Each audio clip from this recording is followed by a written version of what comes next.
Is Kamala Harris the devil?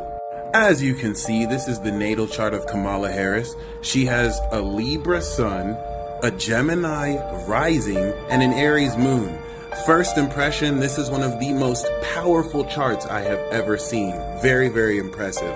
But let's do a little bit of analysis. Please make sure you watch part 1.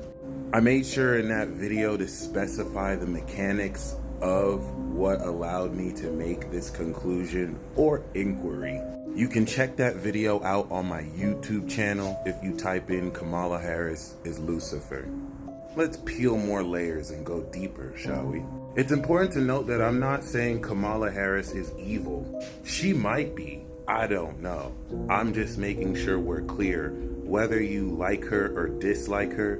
In an effort to keep things objective, we can say factually she does have Lucifer on her moon of soul identity. For those who watch the show Supernatural, you are familiar with the concept of vessel. In that show, you had people who were natural versus true vessels of otherworldly beings. In this case, we have Nick, who became Lucifer's primary vessel, versus Sam Winchester, who is his natural and true vessel. Given that Lucifer is a multi-dimensional angelic entity, it's not uncommon to see multiple people in this world be vessels of Lucifer. Let me give you a real world example. Here's a chart with someone who has Lucifer on their moon and Mercury. You see those mercurial horns?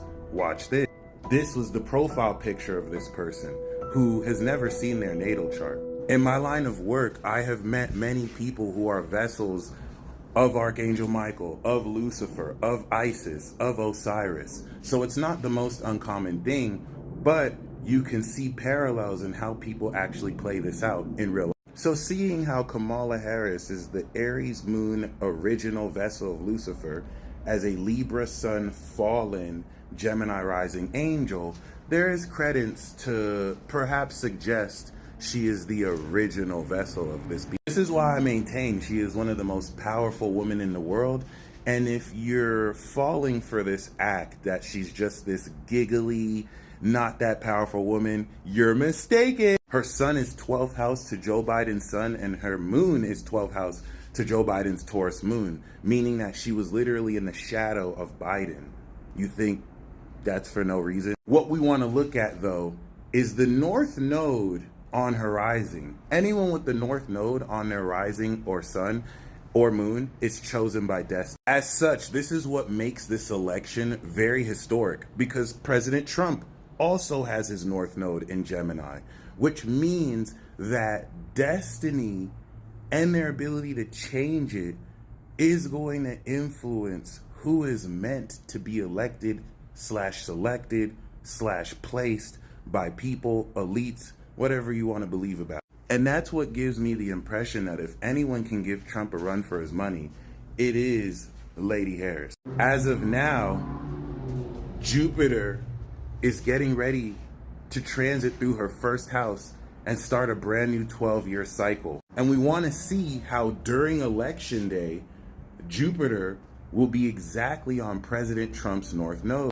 Once again, as you can see here at 20 degrees. However, look at where the sun is, 13 degrees Scorpio. That is exactly at her 14 degrees Scorpio fate point, where the vertex is. We also want to take into account that March is where Saturn started to transit her MC of legacy.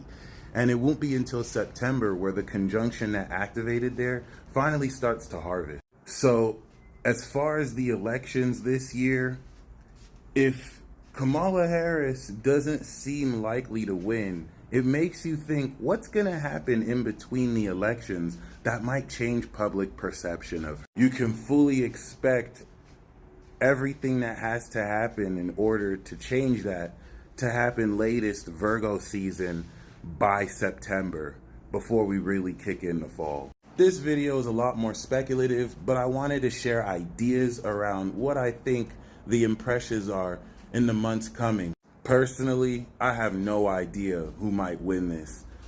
Once again, I think if anyone has a chance to actually give Trump a run for his money, like, come on, what is this? What is this?